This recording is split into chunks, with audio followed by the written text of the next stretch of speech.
أعوذ بالله من الشيطان الرجيم بسم الله الرحمن الرحيم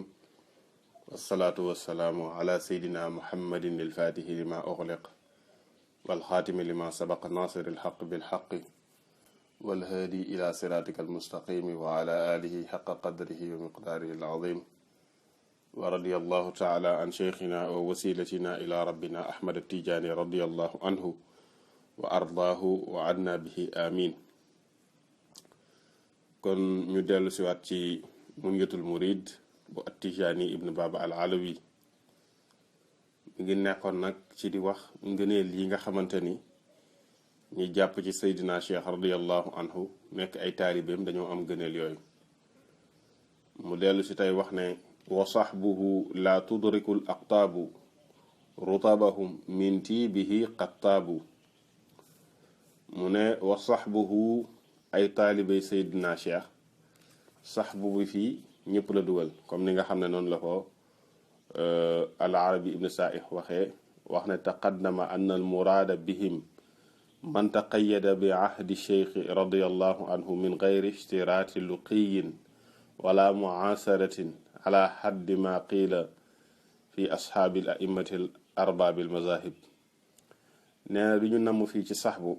mooy képp koo xam ne jàpp nga ci kóllëre Seydina Cheikh maanaam jàpp nga ci tarixam mu ne nag kenn du chartal ne da nga war a dajeeg moom obligatoirement wala ngeen bokk jamono waaye képp koo xam ne rek tënku nga ci tarixa Cheikh na Tijaani radiyallahu anhu fii dugg nga ci saxbu bi fii moo tax mu ne wa saxbuhu ay taalibeem laa tudriku du jot al aqtaab yi du ñu jot rutabahum seen ay martaba nga ne ko lu tax mu ne ndax ñoom xattaabu dañoo teey min tiibihi ci teeyuk Seydina Cheikh radiyallahu anhu ñoom lépp lu ñu am ci Seydina Cheikh radiyallahu anhu lañ ko tëbboo kon nag moo tax ñoom amut benn koo xamante ni bokk nga ci aqtaab yi te nekk ci beneen tarixa wala nga am feneen foo bokk kooku taalibi tijaan yi moom day mébét àgg ci seen martaba moo tax mu ne la wa saxbuhu ay taalibe Seydina Cheikh laa tudriku du jot al aqtaab yi nga xam ne bokkuñu ak aqtaabu tarixa bi duñu jot rutabahum seen ay martaba ndax ñoom xattaabu dañoo teeyee min tiibihi ci teeyu Seydina Cheikh radiyallahu anhu mu ne wa kullu man amila lillahi amal fardan wa naflan wa qabuluhu xasal yutihimu alayhi mu'ti alfadli wa hum ruqudun waxta zaaka alfi'li aksara min mi'ati alfi di'fin ma utiya al aamilu duna xulfi mu ne wa kullu man képp koo xam ne amila jëf na lillaahi ngir yàlla amalan ab jëf képp koo xamante ni jëf na ab jëf te yàlla tax moo xam fardan farata la wa naflan wala naafila te wa qabuluhu te nangu jëf jëkat xasala am na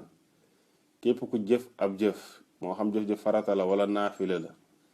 te jëf ja yàlla nangu ko yotihimu yàlla dana jox taalibe tijaani alayhi ci jëf jooja wala nga ni sax yotihimu dana leen jox mu'til fadli aji jub maye ngëneel te mooy yàlla dana leen jox alayhi ci jëf jooja ak saralu ëpp min mi'ati alfi di'fin ci téeméeri junniy ful 100,000 ful yàlla dana leen ko jox maa la nga xamante ni oxtee joxeef na lañ ko alaamilu aji jëf ja doona xulfin ci lu amul benn wuute lépp loo xamante ni waaye jëf na ko mu nekk jëf joo xam ne yàlla nangu na ko moo xam farata la wala naafila la yàlla day jël jëf jooju ful ko 100,000 fois taalibe tijaani ku ci nekk mu jox la mu ne nag waxum te fekk nag ñoom ruqudun way nelaw lañ waxta zaakal fi'li ci jamonoy jooju di jëf waaje ba muy jëf-jëf ci sax di veillé di julli moom ma ngay fekk par exemple taalibe tijaani ñi nga tëdd di nelaw waaye mu ne su paree yàlla dafay jël jëfam jooju ful ko téeméeri junniy ful may ko taalibe tijaani mu ne nag la dal mamaati wa su'aali yaxduru nabiyuna lahum wa dha muftaxaru la dal mamaati fas deega ñoom bu ñuy demee bay génn àdduna wa su'aali ak ca moment bañ leen di laaj ci bàmmeel yaxduru dafay teew nabiyuna suñu yonent bi sallallahu alayhi wa sallam lahum ngir ñoom. mu ne nag waza nag te lii muftaxarun lu ñu puukare woo la. waaw koo xam ne yow bu ñu lay laaj ci bàmmeel wala booy génn àdduna yonent bi sallallahu alayhi wa sallam day teew mu ne lii kat lu jara puukare woo la. yasuuhu ma saahum wa lahumu lutfun anil anaami qad qassahum. mu ne yasuuhu day metti yonent bi sallallahu alayhi wa sallam maa lépp loo xam ne saahum metti na leen ñoom taaliba tijaan yi. wala humu te am nañ lutfun ab ñeewant anil anaami walis mboolem mbindeef yi boo xam ne xat xassahumu moom yonent bi sallallahu alayhi wa sallam moo leen ko jagleel. ñoom dañoo am ñeewant goo xam ne moom la leen yonent bi sallallahu alayhi wa sallam xoolee moom la leen yàlla xoolee te lépp loo xamante ni metti na yonent bi sallallahu alayhi wa sallam mooy maanaam lépp loo xamante ni ñoom metti na leen loolu metti na yonent bi sallallahu alayhi wa sallam. wala mu ne yasuuhum day metti yonent bi yasuuhu day metti yonent bi maa lépp loo xam ne saahum metti na leen ñoom taalibi tijaan yi. mu ne walahum te ñeel na leen lutfun ak ñeewant anil anaami walis mboolem mbindeef yi boo xam ne qad xassahum daf leen koo jagleel moom yonent bi sallallahu alayhi wa sallam. wala moom yàlla ci boppam moo leen ñeewant gu rëy boo xamante ni ñoom dañ ko beroo walis mboolem mbindeef yi. yujizuhum ala siraati duna mayn rabbul wara asraa min tarfati ayn. yujizuhum dana leen jéggiloo ala siraati ci kaw siraat duna maynin ci lu amul benn fen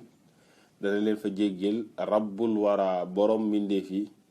jéggi goo xam ne asraa moo gën a gaaw min tarfati aynin ci xefu bët. waaw mouvement yi bët di def mu ne avant moo gëmm xippi sax ñoom dana fekk ñu jéggi siraat ba ñëw ndax gaaw gi nga xamante ni moom la gaawee.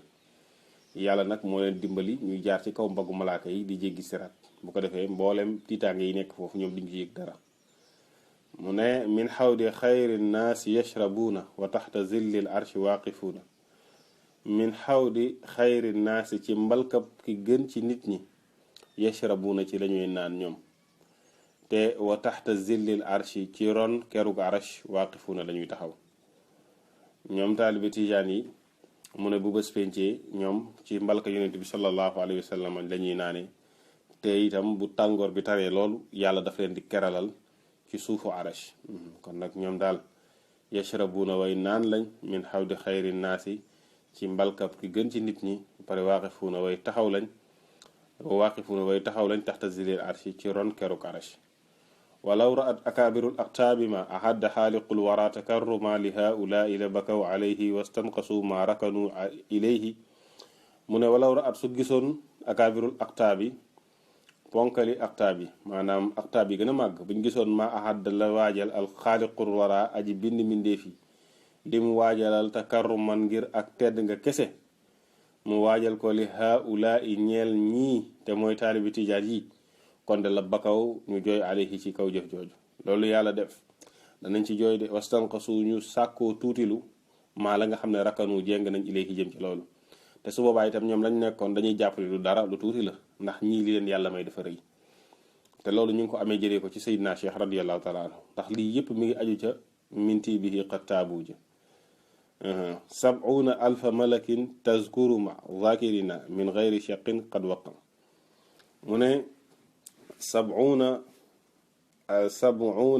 alfa malakin mu ne juróom-ñaari maanaam 70,000 ci ay malaaka maanaam 70 alfi malakin mooy juróom-ñaar fukki junni ci ay malaaka. tazkuru dafay zikr maanaam juróom-ñaar fukki malaaka yooyu tazkuru dañuy zikkar ma zakirina ànd ak aji zikkar ci ñun min gayri shakkin ci lu dul benn sikki sàkk boo xam ne xad waqa tàbbi na. taalibi tijaan bu dee zikkar dafay am 70,000 malaaka yoo xam ne dañuy ànd ak moom di zikkar moo tax mu ne 70 alfa malakin juróom-ñaari junniy malaaka tazkuru dañuy zikr ma zakirina ànd ak aji zikkar ci ñun min gayri shakkin ci lu dul benn sikki sàkk boo xam ne xad waqa tàbbi na. mooy tam wa ajru zaaka kullihi liman zakar wa dha li ajli qutbina nadbil abar mu ne wa ajuru zaaka te tuyaabay zikr boobee kullihi lépp li man ñeel na ka nga xamante ni zakara mi ngi zikr ki nga xam ne moo nekk zikr moom taalibe tijaan bi mboolem azkar yi nga xam ne malaaka yi dañ koy def tuyaaba boobu yëpp dañuy jël leer ga ak tuyaaba yi ak asraar yi cay wàccee lépp jox ko mu ne nag wazaate loolu ñu am ngëneel googu li ajli xutbina ngir suñu xutbu bi lañ ko jëlee maanaam ñu ngi ko jëlee ci barke suñu xutbu bi mooy Seydina Cheikh radiallahu anhu adnat bi ki nga xam ne kuñ sopp la ku yàlla sopp la al abar ki nga xam ne mooy ki gën a baax nga xam ne abraar ya moom mooy seen abar yu jaali suuna sayid al abraari nabiyina fi leyli wan nahaari ñoom daal taalibi tijaan yi yu jaali suuna dañuy toogaaleeg sayid al abraari sangu abraar yi mooy yonent bi sallallahu alayhi wa sallam te mooy abraar yi mooy maanaam maqaama la ci maqaama nitu yàlla yi waaye ci luxa mooy firi ñi baax rek mais ci istilaax firiwul maanaam baax maqaama la ci maqaama awliyaaw yi moo tax mu ne mu jaali suuna yu jaali suuna way toogaaleeg lañ sayidal abraar yi sangu abraar yi te mooy awliyaaw yi yi nga xamante ni ñoo gën ci awliyaaw yi kan mooy toogaaleeg ñoom taalibe tijaan yi donc dañuy toogaaleeg sangu ki gën ci nit yi te mooy yonent bi sallallahu alayhi wa sallam moo tax yu jaali sunu dañuy toogaaleeg sayidal abraar yi sangu nit yàlla yi di way baax nabiyina te mooy suñu yonent bi sallallahu alayhi wa sallam ñoom taalibe tijaan dañuy toog ak yonent bi fi léegi ci guddi wan nahaari ak bëccëg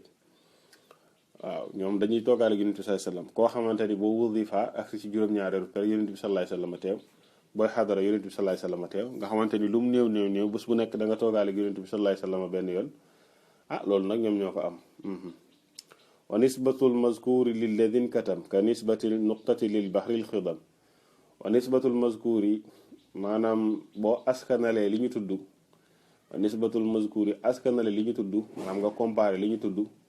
lillazi ñeel la nga xamante ni in katama nëbbu na ka nisbatil nuqtati mi ngi mel ni kuy askanale ab tomb ab toq ndox lil baxri ñeel géej ba alxidam bi di aji yaatu te fees mu ne boo comparé lii ñu tudd ci ay may nga comparé ko ak réellement seen may yu ñu am en réalité te yooyu fekk dafa nëbbu mu ne mi ngi mel ni koo xamante ni dafa jël benn toq ndox mu bëgg ko comparé ak géej moo tax mu ne la wa nisbatul mazkuri comparé li ñu tudd li lasi ñeel li nga xamante ni in katama nëbbu na ka nisbatil nuqtati mooy comparé ab toq ndox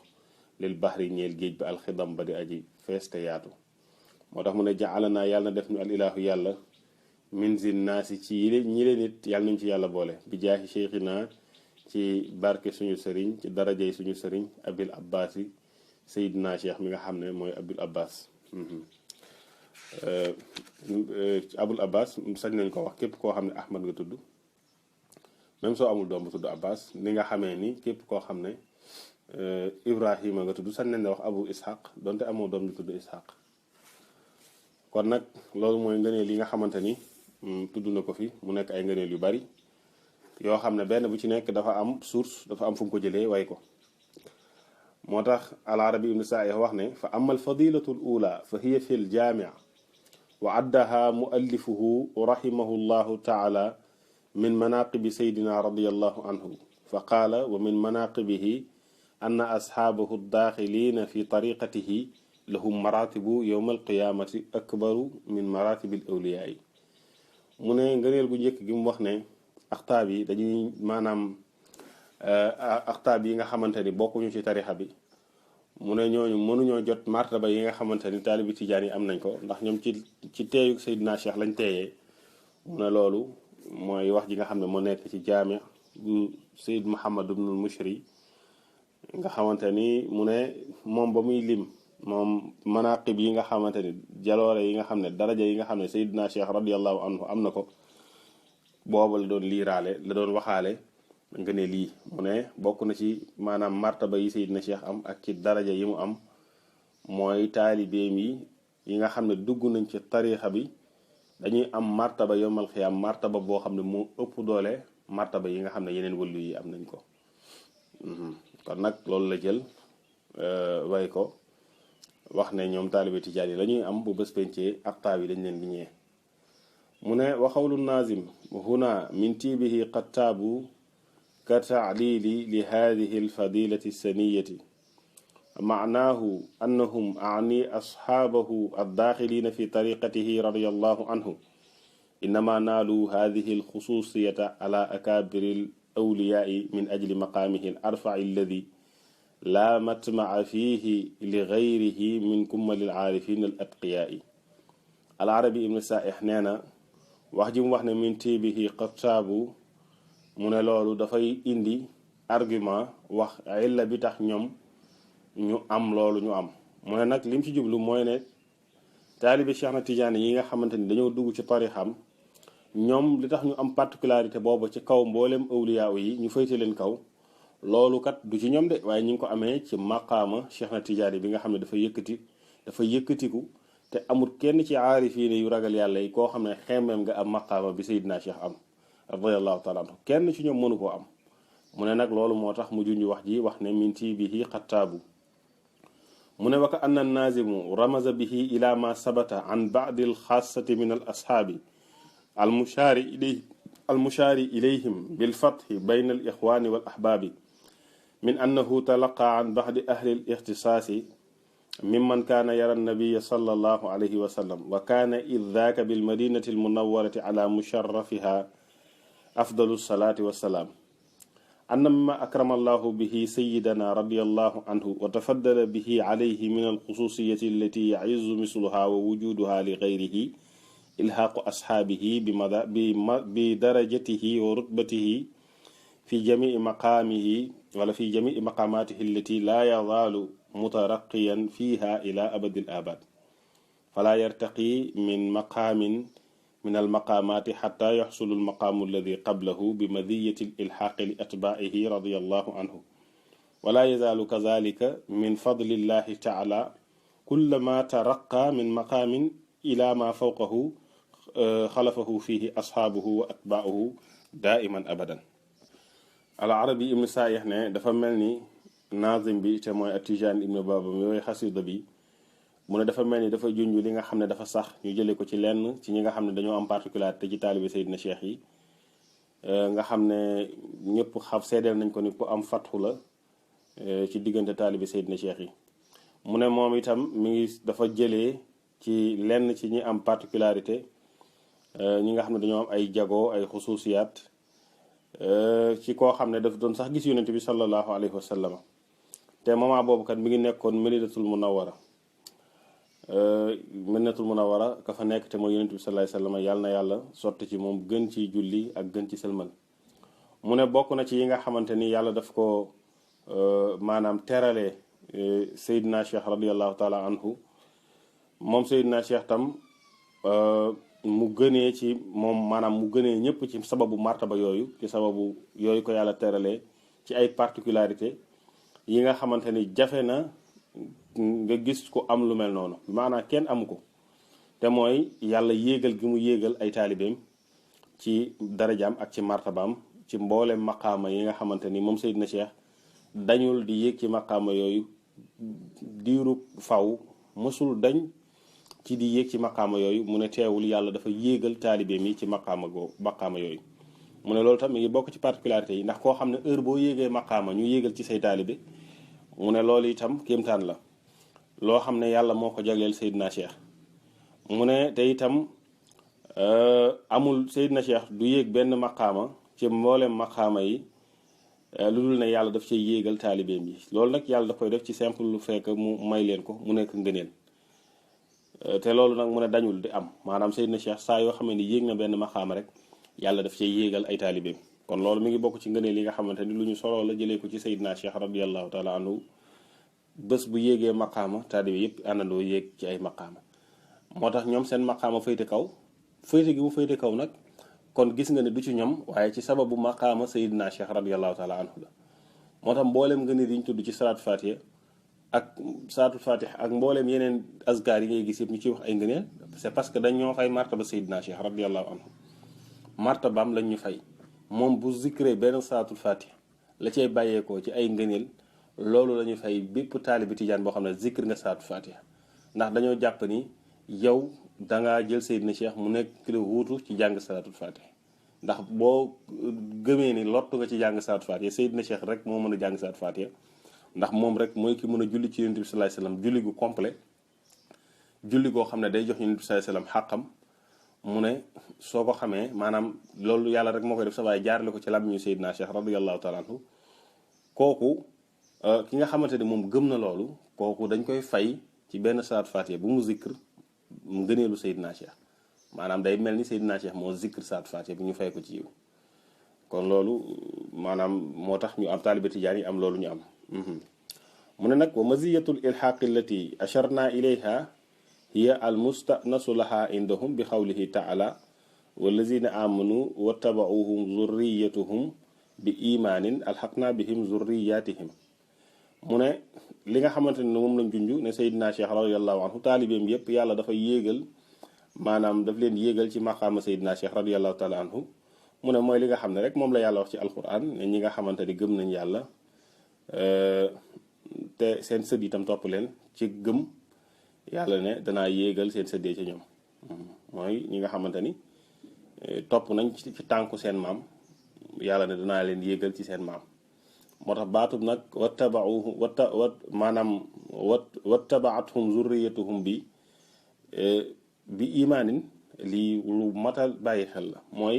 pour nga mën a am ilxaq ci sa maam wala yu mel noonu il faut nga teg tànkam fa mu ko tegoon waaye soo tegul tànkam fa mu ko tegoon nit ñi danañ la fonk respecté la nag waaye nag lu tax ñu jox la seen bopp qaalu mu ne fa kama anna allaha taala yulxiqu bil muminina zurriyatihim al muminin fi l fadli wa in lam yusaawuuna fi l amali saalih wa in lam yusaawuhum fi l amali saalihati fa kazalika yulxiqu man yashaau min al atbaai li matbuihim fi l fadli wa in lam yudriku darajatahu fi l amali mu ne comme ni nga xamee ni yàlla jël na maanaam sëti julli digam mu yéegal leen ci seen maanaam maqaama maam yi donte yemuñoo ñoom jëf ju baax mu ne noonu la yàlla nag di jëlee képp koo xam ne neex nga ko ci ku topp ab sëriñ yéegal la ci maqaama sëriñ boobu moo tax al arabi ibnu saaih dellu ne wa yushuru ila hada al ilxaq ma axrajahu al imaamu muslim fi saxixihi min riwayatin saabitin al bannaani an anasin radiallahu anhu qaala jaa rajulun ila annabi sallallahu alayhi wa sallam fa qaala ya rasulallahi mata saa qaala wa ma acdadta laha qaala hubballahi wa rasulihi qaala fa innaka maa man ahbabta qaala anasun fama farixna bacda alislaami faraxan ashadda min qawli nabi sallallahu alayhi wa sallam fa innaka maa man ahbabta mu ne moom al arabi ibnu saayih mu ne yéegal giñ tudd léegi nga xam ne yàlla dafay jël ab taalibe yéegal ko ci maqaama sëriñam mu ne loolu mooy li nga xam ne imaamu muslim ibnu xajaaj ibnu muslim alxushayri an-naysaburi nettali na ko ci saxiixam ci riwaaya saabitil bannaani xadis boo xam ne xadisu sayidna anas ibnu malik radiallahu anhu la mu ne dafa am benn waay bu ñëw ci yonent bi sallallahu alayhi wa sallam ne ko yow yonent bi kañ la bés penc yaa rasulallah ne ko kañ la bés penc nee na yonent bi sallallahu alayhi wa sallam au lieu mu tontu ko bés penc kañ la mu ne ko yow lan nga préparé bés penc yow waa ji ne ko man de li ma préparé bés penc mooy bëgg yàlla ak bëgg yonentam rek loolu rek laa ko préparé la yonent bi sallallahu alayhi wa sallam ne ko fa innaka maa man ahbabta yow yàkki nga bëgg yéenay ànd waaw yow yàkki nga bëgg yéenay ànd lii mooy ilxaq bi ndax waa ji moom lu mu deful dara lu dul bëgg yonent bi sallallahu alayhi wa sallam ak bëgg yàlla yonent bi sallallahu alayhi wa sallam yéegal ko ba mu mën di ànd ak yonent bi sallallahu alayhi wa sallam am maayatu ak yonent bi moo tax Seydina Anas wax ne mosuñoo kontaan gu gën a tar maanaam kontaan gii ci lislaam te mooy yonent bi sallallahu alayhi wa sallam wax ji mu wax ne maanaam fa innaka maa man ahbabta ndax nee na ñoom bëgguñu ko dul yonent bi sallallahu alayhi wa sallam kon nag bu fekkee ni yonent bi sallallahu alayhi wa sallam wax na loolu mooy ne ñoom danañ dëkkaale ak yonent bi sallallahu alayhi wa sallam tam daf leen yéegal ci maqaamaam moo tax Seydina Anas wax ne fa ana uhibbu llaha wa rasulahu wa aba bakrin wa umar fa arju an akuna maahum wa in lam amal bi amalihim mu ne man daal maa ngi bëgg yàlla maa bëgg yonent bi sallallahu alayhi wa sallam bëgg Seydina Abubakar bëgg Seydina Umar maa ngi yaakaar bokk ci ñi nga xamante ne danañu ànd ak ñoom bés penc ànd ak ñoom ci maqaama donte jëfuma seen jëf moo tax mu ne fa ta'ammal qawluhu wa in lam amal bi amalihim tattadix laka haadihi al isharatu summa innahu la yalzamu min haadha al ilxaq an takuna manzilatu al mulxiqi wa jazaauhu misla manzilati al mulxaqi bihi min kulli wajhin fafham wallahu taala alam mu ne nag déglul wax ji Seydina Anas radiallahu anhu wax ne wa in lam amal bi amalihim donte jëfuma jëf jiñ jëf mu ne soo comprendre wax jooju di nga xam ne dana leer junj biñ la junjal ne la soxlawul taalibe bi jëf ju mel ni li sëriñ bi def ilxaq bi fadlullaahi la moo tax mu ne la waaye nag xamal ni warul ci ki nga xamante ni dañ ko yéegal ci sëriñ bi yàlla jox ko exactement li nga xam ne moom la jox sëriñ bi ci bépp anam maanaam ñu moo sëriñ bi ñu niroo li ñu leen jox ci bépp anam mu ne loolu warul mu ne nag loolu maanaam lu ñuy comprendre la moo tax al-Arabi ibn Saih dellu wax ne wa xultu wa haadi maanaam mu ne xultu wa haadihi min azami alkaramati li saydina radiallahu anhu wa in kaana yacudu fahmuha min kasirin min annaas an kasirin min annaas ka gayriha min julli karamatihi radiallahu anhu wa karamati tariqatihi almubarakati assunniyati mu ne nag moom saydina cheikh radiallahu taala anhu lii bokk na ci karamaam bi gën a màgg te mooy taalibeem yëpp yàlla yéegal leen ci maqaamaam donte nag mu ne loolu lu jafee dégg la ci ñenn ci nit ñi ndax ñooñu seen nopp yi moo mënta dégg yenn yi seen dégg-dégg baaxul mooy ñi nga xam ne sooy wax ak ñoom nopp inkaar bi liñ lay jox mu ne ñooñu duñ ko mën a comprendre mu ne mboolem tam karaama yi nga xamante ni sax Seydina Cheikh am na ko wala yeneen karaama tarixa bi yi nga xam ne tarixa buñ barkeel la tarixa sunna la mu ne karaama yooyu itam boo seetloo ñu bari mënuñ ko comprendre mënuñ ko dégg mu ne nag wa sirru fi zalika anna haadihi tariqa lamma kaana azwaaqu man yasluku alayha garibatun li annaha tufaadu alayhim bi xasabi maqaami cheikhihim wa ustaazihim laa bi xasabi maratibihim wa ma hum alayhi fi isticdaadihim kaanat karamatuha fi gaayati ma yakunu min addiqati xata yakunu idraakuha karamatan uxra fi xaqi man adrakaha li annaha la tudraku illa bi safaa tam wal fathi wal ilham mu ne tarixa bi secret maanaam secret bi ci li tax nit ñi mënuñoo comprendre maanaam karaama yi nga xam ne ñoo bàyyee ko ci tarixa bi mooy ba nga xamee ni tarixa bi maanaam sóobuwaay maanaam ñi nga xamante ne ñoo sóobu ci tarixa bi ñoom seen ay azwaq dafa nekk ay mbir yu tumuranke mbir yu yéeme mu ne loolu nag boo gisee di ko waral mooy ne ñoom dañ leen a maanaam dañ leen a bëbbal sotti leen ay may ci kéemtulaay maqaama Seydina Cheikh radiallahu taala anhu mi nga xam ne mooy seen kilifa waaye yàlla considéré wul ñoom seen maqaama mais maqaama Seydina Cheikh radiallahu taala anhu la considéré mu ne bi nga xamee ni loolu maanaam li leen yàlla may mi ngi xool martaba Seydina Cheikh waaye xoolul seen martaba loolu moo tax maanaam kéemtaanu tarixa bi ak karaama yi ci nekk ci maanaam jafe comprendre ndax sew gi mu sew ci ay mbir ba nit ñi mënuñ comprendre loolu maanaam mënuñoo comprendre karaama yi am ci tarixa bi yépp ñu bari di wax naan dafa yomb ak ay dañ leen di nax yu mel noonu mu ne loolu di ko waral mooy ne maqaama Seydina Cheikh radiallahu anhu la ñuy fayee taalibeem yi topp ci ginnaaw waaye xooluñu seen maqaama mu ne loolu moo tax mënuñ koo comprendre mu ne nag ba mujj gi maanaam le simple fait que nit ki comprendre rek karaama yi nga xamante ni moo am ci tarixa bi ba pare gëm ko mu ne loolu tam beneen xeetu karaama la maanaam le fait que rek nit ki gëm may yi nekk ci tarixa bi rek mu ne loolu tam karaama yàlla képp la waaye bu fekkee nit ki ci xelam lay basé wu du mës a gëm may yi nga xam ne moom moo am ci tarixa bi ndax xam nga koo xam ne dafa nay dèjà moom dafa soxor kooku moom yenn may yi sax du ko mën supporter du mën nangu ne yàlla danaan yàlla du mayee lii waaw yàlla du mayee lii loolu dañ koy dégg lu bari yàlla du mayee lii te yàlla moom di yàlla te booba yow kenn xamul foo nekk yow nga judd bërki démb taxaw ne yàlla du mayee lii wax jooju wax ju doy waar la moo tax taalibi Seydina Cheikh yi li ñu am ci seen maqaama sëriñ la jóge te mooy maqaama Seydina Cheikh radiallahu taala anhu yàlla sottil leen ko mu nekk ay may yu ba bu te du jeex mukk nag waaw jamono ju ne rek mu am ñoo xamante ni ñoom ñoo yor may boobu ndax mu ne sax may yi nekk ci tarixa bi kenn du ko jotee kenn du ko xam wala nga nangu ko gëm ko lu dul ci ak sell gu mat wala ci fatxu boo xam ne yàlla defal na la ko wala sax ilham yàlla yenkee wala ko sa xol ba nga xam ne dëgg la même soo ci amul argument moo tax mu ne wa bi haza takunu karamatan daimatan li saydina radiallahu taala anhu bi dawaami man yuftahu lahu fi idrakiha min ashaabihi wa atbaihi loolu nag nekk wirasatan muhammadiyatan wa xususiyatan ahmadiyatan wallahu taala alam. mu ne nag looloo tax maanaam mu nekk beneen xeetu karaama sax boo xam ne bu sax la ñeel Seydina Cheikh radiallahu taala anhu maanaam tànk mi ngi sax ci taalibe bi mu am ñoo xam ne dañ leen di ubbi bu boobaa ñoom danañ jot ma xam ne lii kat Seydina Cheikh radiallahu taala anhu wax ñu dëgg la. moo xam ñi ko topp la wala ñi nga xam ne ñoo jamonoonte woon ak moom danañu gëm ne wax yi Seydina Cheikh wax radiallahu anhu dëgg la. mu ne lii nag noonu la koo xam ne dañ ko doon ne jëlee ko ci yonent bi sallallahu alayhi wa sallam mu nekk ay particularité tam yoo xamante ni ci maanaam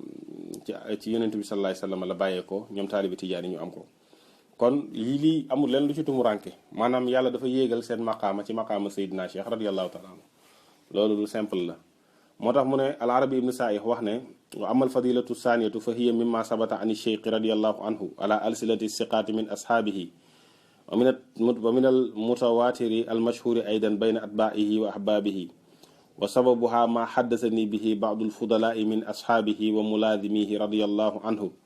anna rajulan ajnabiyan min fuqaraihi baata ma'ahu laylatan min al layali allati kaana yabitu fiha bizawiyati al mubarakati ma al fuqaraai al kiram